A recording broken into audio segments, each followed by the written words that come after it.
par le Saint-Esprit, nous pouvons avoir hérité la vie éternelle. Et souvent les gens commencent, ou les gens parlent de cela, si je dois aller rapidement dans la vie éternelle, les gens disent que la vie éternelle commence au ciel. Mais moi je crois que la vie éternelle commence le jour que tu as accepté le Seigneur Jésus. Parce que Jésus-Christ, il a dit que je suis le chemin, je suis la vérité et je suis la vie. La deuxième chose que Jésus-Christ a dit, il a dit je suis la résurrection et je suis la vie. Ça veut dire quoi? En vérité, quand tu acceptes Jésus ou quand tu le reçois dans ton cœur, la vie éternelle ne commence pas directement au ciel. Mais c'est à partir du jour, le jour que tu es venu au culte, ou qu'un évangéliste t'a parlé de la parole et que tu as reçu le Seigneur Jésus, ce jour-là, le salut est entré dans ta vie. Et ce jour-là, la vie éternelle avait déjà commencé en toi. Et si tu persévères dans cette vie éternelle, si tu mets en pratique les prescriptions de Dieu, tu monteras au ciel au son de la trompette. Si tu es là, dis Amen. C'est la 6e dispensation. Maintenant vient la 7e dispensation, qui est la dispensation du royaume, ou même le millénium. Alors, pendant ces 7 époques, Dieu s'est manifesté. Il s'est manifesté jusqu'à la 6e époque, qui est la dispensation de la grâce. Jusqu'à maintenant, Jésus, nous sommes dans la dispensation de la grâce. Et toute personne qui accepte le Seigneur Jésus peuvent entrer dans le repos de Dieu en Jésus-Christ. Après qu'il y aura le son de la trompette, les chrétiens du monde entier vont monter. Et à partir de ce moment-là, il y aura une phase que nous appelons la tribulation. Et après la tribulation, il y aura le millénium, le royaume de Dieu sur la terre. Donc ça, ce sont les 7 dispensations où l'éternel Dieu s'est manifesté et se manifestera sur la terre. Mais maintenant, de la même manière que sur la terre, il y aura encore des dispensations, notre vie aussi, on a des dispensations. Le chiffre 6, c'est le chiffre du jour que Dieu a créé l'homme. Dieu a créé l'homme le 6e jour. Et après le 7e jour, Dieu a béni ce jour-là et Dieu s'est reposé. Et l'homme aujourd'hui est attaché au chiffre 6. Par exemple, vous allez voir le chiffre 6 dans plusieurs choses ici sur la terre. Quand vous regardez une molécule d'eau et que vous agrandissez avec un microscope, vous allez voir le chiffre 6 dans les molécules d'eau. Quand vous regardez par exemple une molécule de neige, vous allez voir une étoile à 6. Il y a 6 points dans cette étoile parce que le chiffre 6, c'est le chiffre de l'homme. Et que partout sur la terre, si vous allez analyser les molécules des choses que Dieu a créées le 6e jour, il y aura toujours le chiffre 6. Parce que normalement, c'était à l'homme de dominer le 6e jour. Parce que le 6e jour est attaché à l'homme. Par exemple, quand quelqu'un meurt et quand on enterre cette personne, on l'enterre 6 pieds sous terre. Parce que le chiffre 6 est attaché toujours à l'homme. Et l'homme a 6 dispensations sur cette terre. Amen, amen. La première dispensation de la vie de l'homme, c'est la création dans le ventre maternel. C'est la première époque. Dieu te crée dans le ventre maternel, à l'intérieur de ce ventre, là dans le ventre de ta maman, Dieu te crée. Et là tu es là. La deuxième dispensation, c'est la naissance. La naissance, bien aimé, beaucoup d'entre nous ici, certains même d'entre nous ici, on a eu même des complications dans nos naissances. Pourquoi? Parce que vous devez savoir que chaque enfant qui vient sur la terre, chaque jeune qui vient sur la terre, Dieu les connaît. Et la Bible nous dit que Dieu compte même tout, il connaît même tous les cheveux de notre tête. Ça veut dire que Dieu te connaît même plus que toi. Et vous savez, vous n'êtes pas ici parce qu'il y a un culte de jeunes ou que vous avez l'habitude de faire des cultes de jeunes le samedi. Mais vous êtes ici par invitation divine. Vous êtes ici parce que Dieu vous avait choisi, Dieu vous avait appelé, Dieu vous avait établi avant la fondation même du monde. Et Dieu savait que vous auriez été en France, votre pasteur allait être Djelil, et qu'aujourd'hui vous allez entendre cette parole. Pourquoi? Parce que Dieu a un plan dans la vie de chacun d'entre vous ici. C'est pour cela, moi, je voudrais dire, avant d'avancer à un jeune garçon, à une jeune fille, tu ne dois pas te mépriser, tu ne dois pas te voir petit, mais là où tu es petit, Dieu peut t'utiliser comme tu es. Dieu, dans sa Bible et dans sa parole, a utilisé la jeunesse, a utilisé les enfants d'une manière très puissante. Parce que Dieu a une promesse avec les enfants. Dis amen, amen. La troisième dispensation ou l'époque, c'est la vie. Et c'est là que nous arrivons. Il y a un slogan, une philosophie que les jeunes du 21e siècle aiment déclarer. Souvent, j'entends dire, les jeunes parlent beaucoup de profitons de notre vie pendant que nous sommes jeunes. Profitons de la vie pendant notre âge, pendant notre adolescence. Mes bien-aimés frères et sœurs, je voudrais vous dire que profiter de la vie, tu ne peux pas profiter de la vie si tu n'as pas la vie qui est Jésus-Christ lui-même. C'est à partir du moment que tu as Jésus dans ta vie que tu commences à vivre. C'est à partir du moment que tu as Jésus en toi que tu commences à voir la réalité des choses. Moi, avant, quand j'étais dans le monde, j'utilisais beaucoup cette philosophie. Profiter de la vie. Et de ma vingtaine d'années là actuellement, l'Éternel Dieu m'a beaucoup parlé. Au début, j'étais très attaché à mes amis. C'est-à-dire que quand j'avais accepté le Seigneur Jésus et quand je l'avais reçu, je suis venu à l'église et le Seigneur me parlait beaucoup en rêve. Je ne priais pas beaucoup, je ne lisais pas forcément beaucoup la Bible, mais j'ai remarqué que l'Éternel Dieu a quelque chose avec les enfants. Dieu a quelque chose avec la jeunesse. Et Dieu me parlait beaucoup en rêve. Et il y a eu une fois, Dieu me parlait dans mon cœur, il me disait, Florent, laisse ces amis, laisse ces personnes.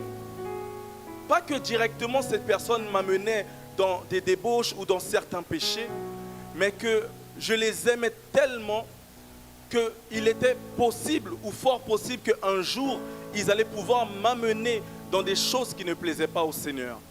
Et un jour, j'avais eu un rêve, j'étais assis avec eux et nous étions en train de jouer un jeu de cartes.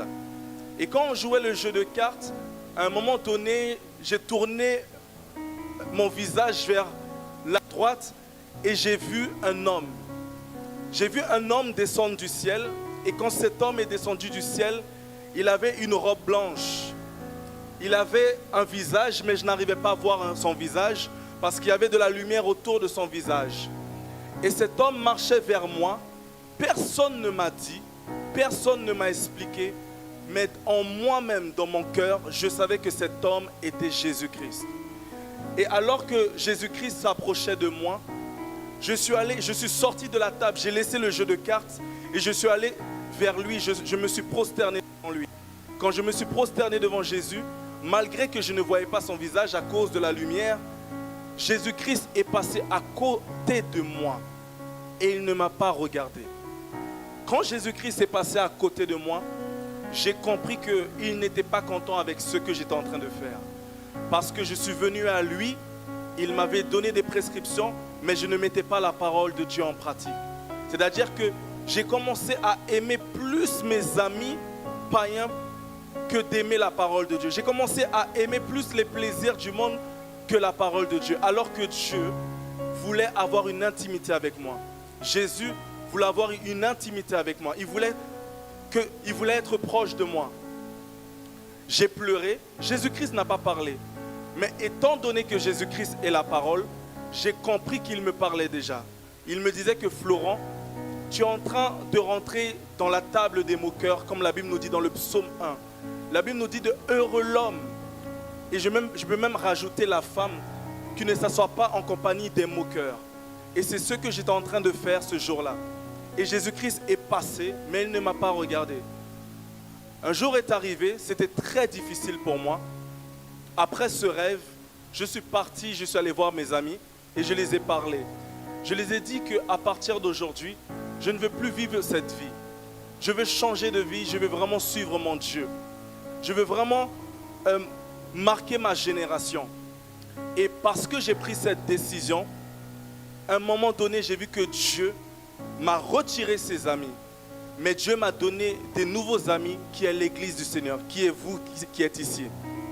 Le Seigneur Dieu, souvent, te demande de faire des choses, mais que c'est tellement dur pour toi. Tu dis, mais je la connais. Mais depuis, c'est mon meilleur ami. Mais sauf que cette meilleure amie-là te fait faire des choses que Dieu n'aime pas. Sauf que cet ami-là te fait faire des choses qui n'est pas agréables à Dieu. Et des fois, à un moment donné, tu dois avoir le courage de dire non, le courage de dire que oui, c'est vrai, tu es mon ami, nous sommes dans la même classe, nous sommes dans le même lieu de travail, mais ça là, je ne vais pas le faire. Parce que je me rappelle que quand je n'étais pas chrétien, je n'avais pas honte de me moquer des gens, je n'avais pas honte d'insulter les gens, je n'avais pas honte d'aller dans les fêtes. Mais pourquoi aujourd'hui, quand j'accepte Jésus, je reçois mon Seigneur et Sauveur, il y a comme une honte qui vient. À un moment donné même, je me rappelle quand je marchais dans la rue et que j'écoutais de la musique chrétienne, et quand un passant arrivait, en sachant qu'il n'était pas un chrétien, je diminuais un peu la musique parce que j'avais peur qu'il disait que non, c'est un chrétien, peut-être il est un peu fou. J'ai dit non. Quand cette pensée est venue en moi, j'ai dit non, je refuse. Alors ce qui s'est passé, je me suis révolté contre moi-même. Quand les passants venaient, c'est maintenant que je mettais les baffes, je mettais le Bluetooth, je mettais la musique à fond, seulement pour attaquer ma propre conscience qui m'accusait. Et j'ai vu que Dieu manifestait de grandes choses dans ma vie. Et aujourd'hui, j'ai vu le changement que le Seigneur a fait dans ma vie. Amen, bien-aimés. Est-ce que la jeunesse est présente? La 4e dispensation, c'est la réponse positive ou négative de l'appel de Dieu dans ta vie. Jeunesse chrétienne, la Bible nous dit dans le livre, si je ne me trompe pas, de Romains 2, la Bible nous dit de ne pas se conformer au siècle présent, mais soyez transformés par le renouvellement de l'intelligence, afin de connaître quelle est la volonté de Dieu, ce qui est bon, ce qui est agréable et ce qui est parfait. Bien-aimés frères et sœurs, nous qui sommes ici, nous la jeunesse, tu peux avoir 10 ans, 15 ans, 18 ans, 20 ans, jusqu'à tes 30 ans. Nous sommes tous la jeunesse de Jésus-Christ. Si tu le crois, dis Amen. Nous sommes tous des jeunes que Dieu a appelés. Et pour cela, nous devons influencer notre génération. La Bible nous dit une chose. À partir du moment dans la 4e dispensation que tu as reçu le Seigneur Jésus, Dieu te donne ce qu'on appelle une identité. L'identité de Christ. Jésus-Christ est la lumière du monde et aujourd'hui Jésus-Christ nous donne cette identité qui est la lumière. Un chrétien n'a pas besoin à l'école, au travail, dans son église, dans son quartier. Tu n'as pas besoin d'hausser la voix et de dire à une personne que tu es un chrétien ou que tu es une chrétienne. Si la lumière de Dieu se manifeste en toi, automatiquement, les gens sauront que lui là c'est un chrétien.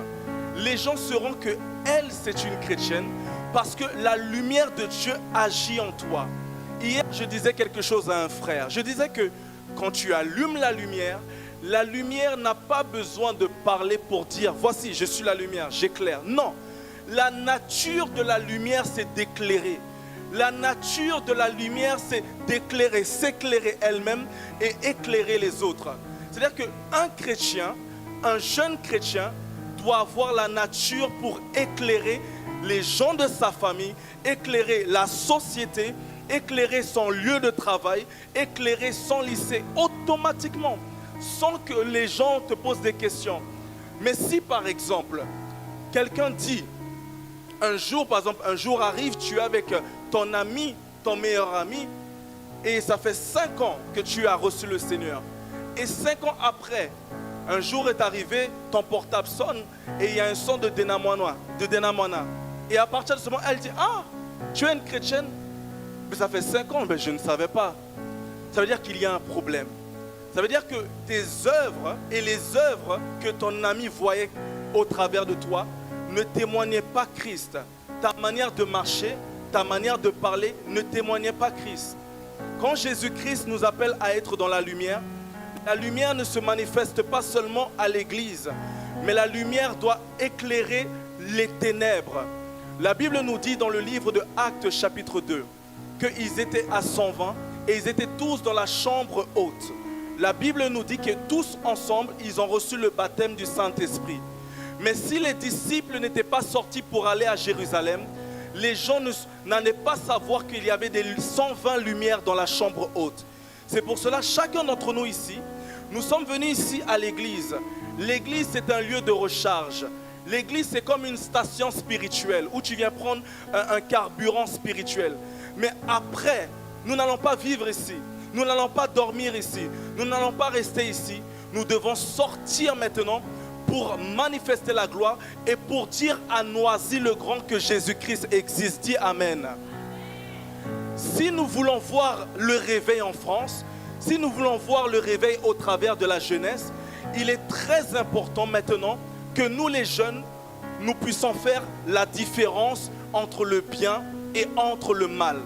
Si nous voulons voir le réveil dans nos vies déjà premièrement, nous devons commencer à écouter la voix de Dieu. Parce que dans ce monde, et j'arrive dans le verset, il y a plusieurs voix.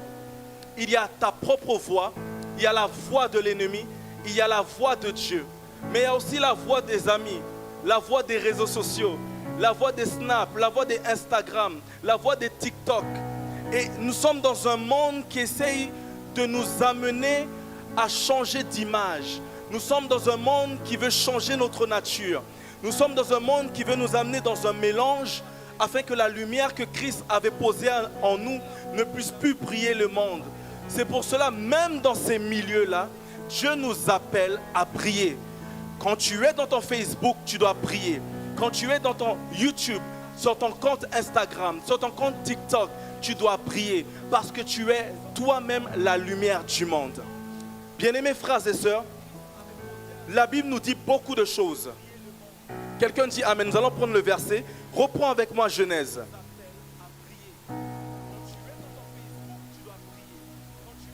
Genèse, chapitre 3. Amen, amen. La Bible nous dit ceci. À partir du verset 4. Le serpent dit alors à la femme, vous ne mourrez absolument pas, mais Dieu sait que le jour où vous en mangerez, vos yeux s'ouvriront et vous serez comme Dieu. Vous connaîtrez le bien et le mal. Amen, amen. Donc, ça veut dire quoi? La Bible nous dit ceci. Dans ce passage, à partir du verset 4, vous allez remarquer et vous allez comprendre que Satan a utilisé la ruse pour atteindre Adam et Ève. Adam et Ève ont été créés à l'image de Dieu. Comme toi, jeunesse, vous avez tous été créés à l'image de Dieu. Mais l'ennemi a utilisé la tromperie pour pouvoir tromper Adam et Ève en les faisant croire qu'ils n'avaient pas encore l'identité qu'ils avaient déjà. C'est-à-dire que souvent, l'ennemi, quand il vient t'attaquer, au travers de ce monde et de ce 21e siècle, il veut te faire croire que tu n'es pas ce que tu es déjà, alors que tu es déjà cette chose. Adam et Ève avaient déjà la nature de Dieu. Et quand le serpent a parlé à Adam et Ève, il a fait comprendre à la femme que si vous mangez le fruit de la connaissance du bien et du mal, vous serez comme Dieu, alors qu'ils étaient déjà comme Dieu à l'image de Dieu. Mais l'ennemi a utilisé cette tromperie. Et après cela, Ève a mangé le fruit. Elle a donné à son mari, il en mangea, et les ténèbres sont arrivées sur la terre. Parce que Adam et Ève ont écouté la voix du serpent, ils ont été dominés, pas par le bien, mais ils ont été dominés par le mal. Parce que dans la connaissance du bien et du mal, il y avait le bien et il y avait le mal. Mais parce qu'ils ont écouté le mal, donc ils ont automatiquement été dominés dans le mal. C'est pour cela que la Bible nous dit que j'ai envie de faire le bien, mais je n'arrive pas à faire le bien. Mais c'est le mal que je ne veux pas faire que je fais. C'est là que je trouve qu'il y a une loi en moi qui combat les lois de mes membres. Et c'est la loi du péché et de la mort. Mais la Bible nous dit aussi dans Romains 6, 23, qu'en effet, le salaire de la mort, c'est le péché. Mais le don gratuit de Dieu, c'est la vie éternelle en Jésus-Christ de Nazareth.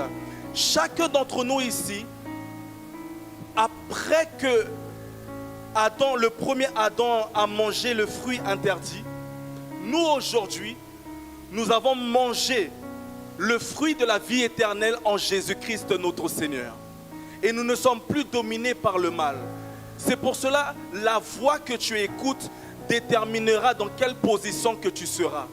La voix que tu écoutes va déterminer ta destinée. La voix que tu écoutes va déterminer ton futur. Si pendant tous les jours, tu t'alimentes seulement de la télé, tu t'alimentes seulement des réseaux sociaux, ta vie spirituelle ne pourra pas fructifier. Ta vie spirituelle ne pourra pas aller dans la dimension à laquelle Dieu avait préparé au préalable. Mais si tu commences à lire la parole, tu commences à jeûner, tu vas évangéliser, tu cherches Dieu de tout ton cœur, tu verras que plus tard, les promesses que tu avais reçues au travers de la vie de ton pasteur ou la vie d'un prophète, ces promesses-là vont s'accomplir dans ta vie. Et laissez-moi vous dire une chose, bien-aimés, nous devons savoir que malgré ce qui se passe dans notre vie, même si l'ennemi a libéré une parole en nous, nous avons la capacité de transformer la mort dans la vie. Parce que Dieu nous a donné la parole de la vie. Nous pouvons transformer la malédiction en bénédiction. C'est pour cela, en cet après-midi, je voudrais déclarer dans ta vie déjà que s'il y avait un jeune ici, ton papa ou ta maman, je ne sais pas qui, avait libéré une mauvaise parole dans ta vie, avait décrété, avait déclaré que tu n'allais pas de l'avant, je viens briser cette parole et je proclame que ton futur sera un futur béni, un futur glorieux, un futur de grâce, un futur prospère, un futur de lumière, un futur d'homme de Dieu, un futur de femme de Dieu, un futur où l'éternel Dieu va se glorifier. Bien-aimés frères et sœurs, Jésus-Christ est vivant et il est à l'intérieur de nous. Nous sommes la lumière du monde et nous devons continuer à manifester cette grâce de Dieu dans notre vie. Nous les jeunes, aujourd'hui, chacun d'entre vous ici assis, Dieu vous a choisi pour amener un feu ici à Noisy-le-Grand. Parce que Dieu vous a appelé depuis le ventre de votre maman. C'est pour cela, je vais m'arrêter ici et je voudrais qu'on se mette debout parce que je voudrais faire une prière. Alléluia.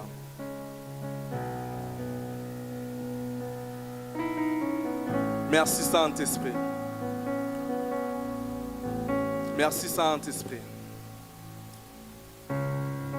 Merci Saint-Esprit. Le groupe de louanges va prendre un chant et je vais prier pour chacun d'entre vous dans le nom de Jésus. Est-ce que quelqu'un est béni en cet après-midi? Alléluia. Nous allons prier en ce moment dans le nom de Jésus. Là où tu es, tu peux élever ta voix. Et toi qui veux manifester la lumière ici sur la terre, manifester la grâce de Dieu ici sur la terre, je vais t'inviter à te présenter ici devant et je vais faire une prière. Je ne vais pas imposer les mains, mais je vais seulement libérer des paroles et je vais remettre déjà le micro au modérateur. Toi qui as entendu le message et qui veux recevoir cette grâce par l'accord de l'homme de Dieu, je vais demander à t'approcher ici devant. Je vais faire une prière générale dans le nom de Jésus. Merci Saint-Esprit. Merci Saint-Esprit. Alléluia. Même si tu as déjà reçu le Seigneur, mais tu peux quand même venir.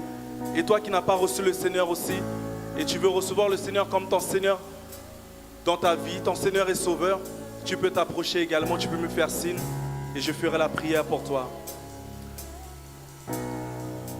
Est-ce que tout le monde a reçu Jésus ici? Amen. Alléluia. Yeshua. Come on. Merci. Tu peux fermer les yeux et commencer à adorer en ce moment. Alléluia. Merci Jésus. Merci Jésus.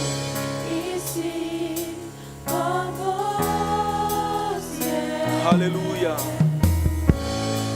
Esprit de Dieu.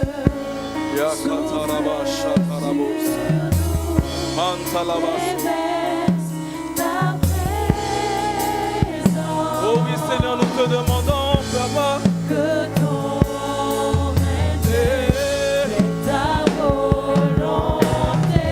oh Seigneur, Ici, comme au ciel.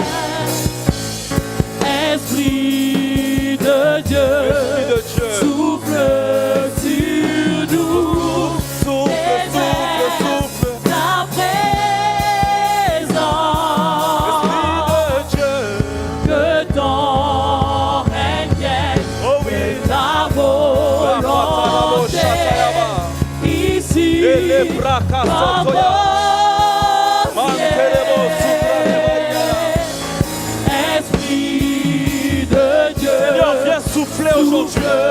Manifeste ta gloire. Souffle sur la jeunesse. Souffle. Souffle sur nos vies. Souffle sur nos vies. Souffle sur nos vies. Viens toucher, papa. Ici, Oh, nous te demandons.